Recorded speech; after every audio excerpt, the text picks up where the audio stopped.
Howdy campers, I think this is working. I think I also figured out how to make it so I'm upright.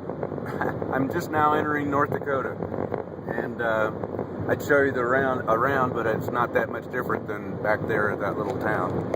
So trust me.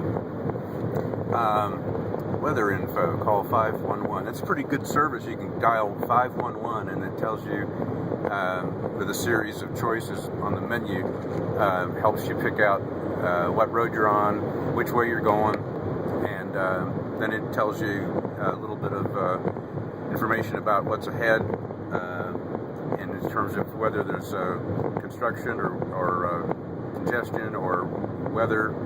I noticed yesterday it gave me the daily weather report down to the hour, current time, and then predictions for the next 36 hours or so. That was pretty good.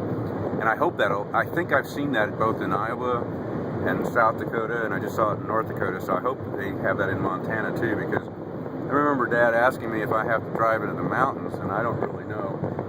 I expect that there will be some passes where the elevation's higher than the valleys, but I also suspect that most of the roads will be put through the valleys as often as possible. So this time of year, it's still May. It can be some snowstorms, I guess. I saw on some things I was reading last night online, but I'm not really too worried. I think the patterns this year are a little warmer, given that we never had a winter last year, and somehow it would be really surprising if I was freaked out by or I would consider that to be a freak spring snow, but what do I know? I'm not from around here. I think I haven't been talking much today, and so this is like exercising my mouth during the day, because unless I'm talking on the phone with somebody, I'm just sitting here thinking to myself, and I'm not talking to myself yet, but maybe this is the next thing to it. Talking to you. Actually, I'm hoping this will bring back some memories, good memories, and those little details that you forget along the way, like the men's urinal back there at Gettysburg, South Dakota, where I stopped at a Sinclair station. Gas there was $3.65, and I was getting around 33.5 miles a gallon.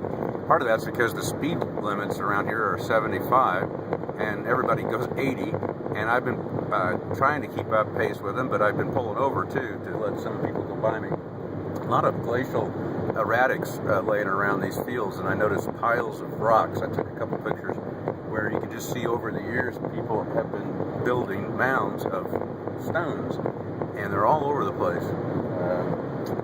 So it's interesting.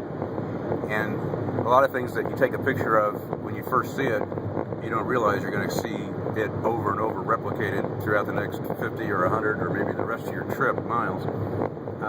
And that's one example where I thought it was kind of special when I first saw it, and now I'm seeing it everywhere. And I imagine that'll be the first of many examples like that. Can't really think of too much else, and I'm trying to keep these brief so the file sizes aren't huge, but it is good to celebrate getting into North Dakota, and I have no idea if Fort Mandan